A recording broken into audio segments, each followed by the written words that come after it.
Comme prévu, nous allons maintenant procéder au débat de fin de séance qui portera sur une question adressée par M. le député de Taschereau à Mme la ministre responsable de la Solidarité sociale et de l'Action communautaire concernant le financement des banques alimentaires.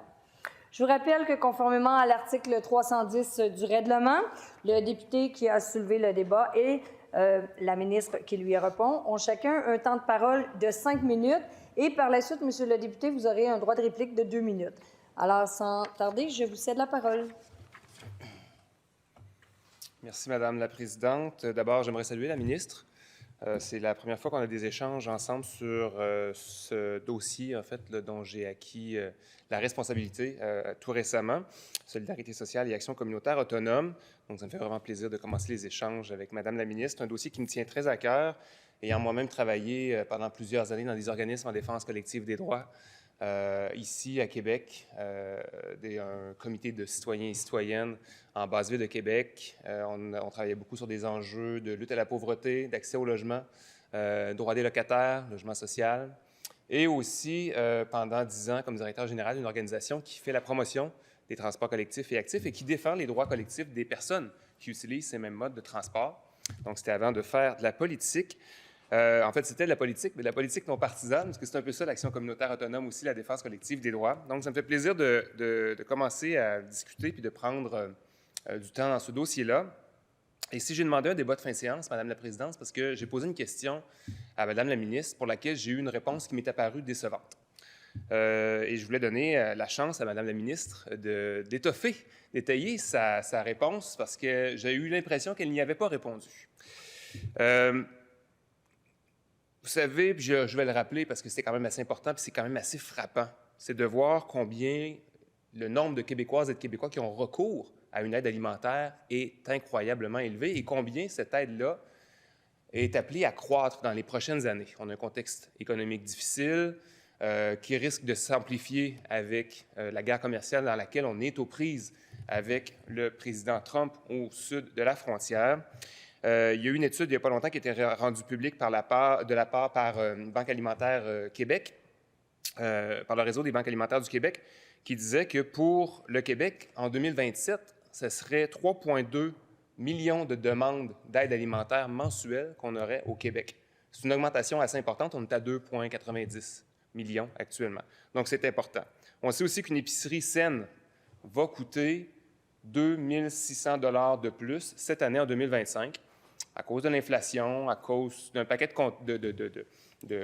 d'éléments, en fait, un contexte qu'on ne contrôle pas tout, évidemment. Je ne demanderai pas à la ministre de faire baisser le prix du coût de l'épicerie. Par contre, si les revenus ne suivent pas, puis si en plus le prix du loyer coûte toujours plus cher, puis si en plus on a des augmentations de tarifs un peu partout dans la société, bien, ça fait que les gens ont de la misère et ont besoin de cette aide de dernier recours qui est très importante. Je rappellerai aussi que selon Banque alimentaire Québec, 35 % des bénéficiaires des banques alimentaires au Québec sont des enfants. C'est extrêmement important et on le sait. Et on avait fait des propositions en ce sens-là aussi. Rappelez-vous, mon collègue chef parlementaire, député de Gouin, qui parlait d'un programme d'alimentation scolaire qui disait qu'un enfant, c'est le sens de notre proposition, mais qu'un enfant qui arrive à l'école avec le ventre plein a plus de chances de réussir, il va mieux écouter à l'école. Alors évidemment, ça c'est des choses qui nous préoccupent évidemment beaucoup, beaucoup chez Québec solidaire. Il y a toutes sortes d'organismes aussi qui travaillent à la sécurité alimentaire dans nos différentes villes du Québec. Je prends exemple, parce que Mme la ministre a beaucoup parlé ce matin, a nommé le fait qu'elle faisait des tournées. Et je salue ce geste-là. Évidemment, il faut se promener sur le terrain. Moi aussi, je fais des tournées. Récemment, je suis allé rencontrer les gens du Pignon Bleu. Les gens du Pignon Bleu qui servent actuellement 10 000 repas par jour à des gens, à des jeunes de Québec. C'est un organisme incroyable. Ils font des miracles avec malheureusement trop peu d'argent, mais ils arrivent à servir des repas à 10 000 jeunes par jour.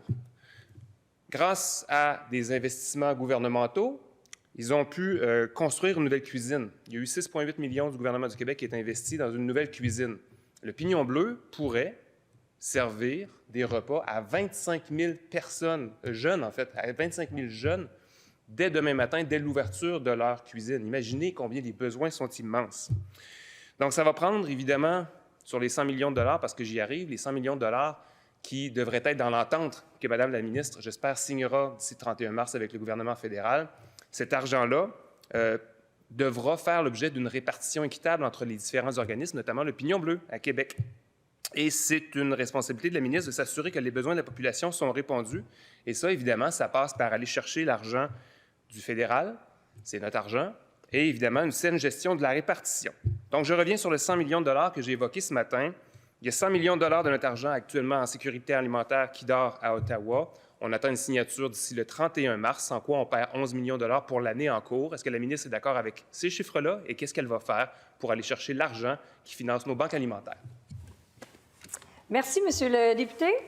Je vais maintenant céder la parole à Madame la ministre et je vous rappelle que vous avez un temps de parole maximum de 5 minutes. Merci beaucoup, Madame la Présidente, et je remercie le député pour ce moment privilégié que nous avons passé ensemble pour parler de sécurité alimentaire, qui est quelque chose qui me tient vraiment à cœur, parce que, comme il le dit, j'ai fait le tour du Québec, j'ai pu constater que il y a des besoins énormes partout dans toutes les régions du Québec. Et j'ai été en milieu urbain, en milieu rural. J'ai fait les 100 km de plus pour aller voir ce qui se passait derrière.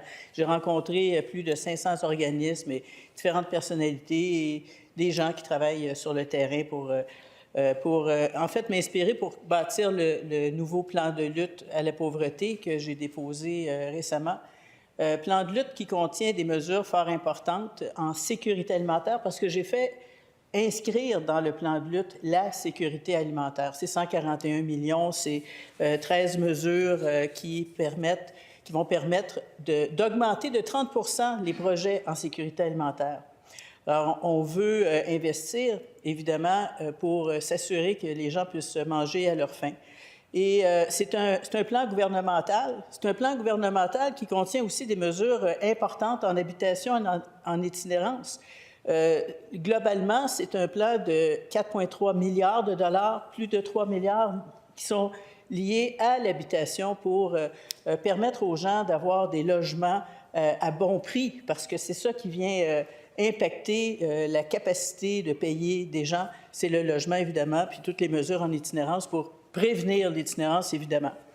Un plan gouvernemental, et le député souligne l'ajout de l'argent du gouvernement fédéral qui doit venir. Les négociations sont en cours. C'est mon collègue, le ministre de l'Éducation, qui est en train de finaliser ces discussions. Donc, on aura les résultats très prochainement, puis je travaille avec lui. Je suis ça de très, très près, mais on aura notre part, c'est certain, parce qu'on a besoin, évidemment, de cet argent-là.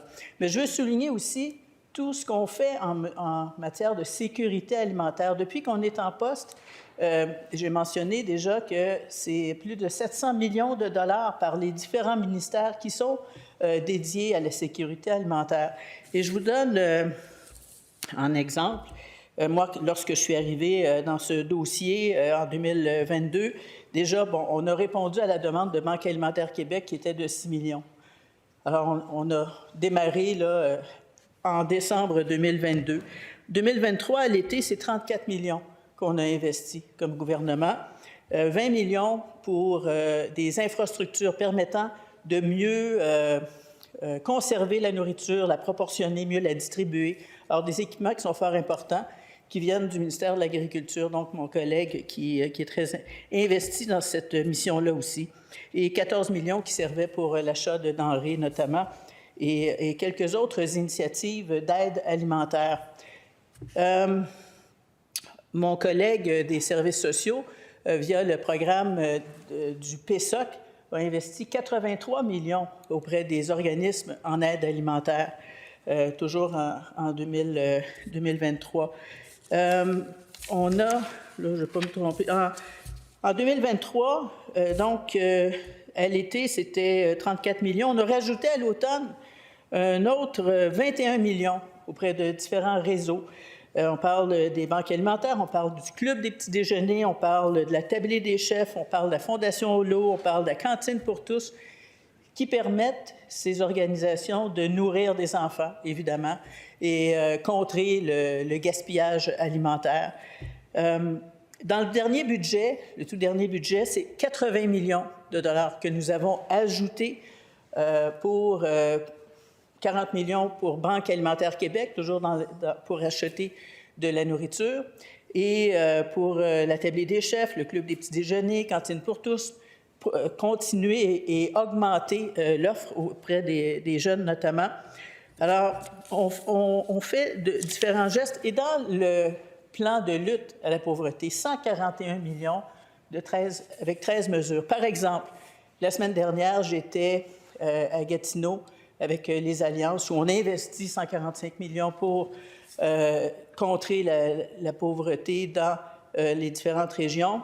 Et j'annonçais 1,4 million pour l'organisme OLAB, qui est une organisation spécialisée dans l'agriculture urbaine pour permettre d'accompagner des gens qui veulent faire de l'agriculture urbaine.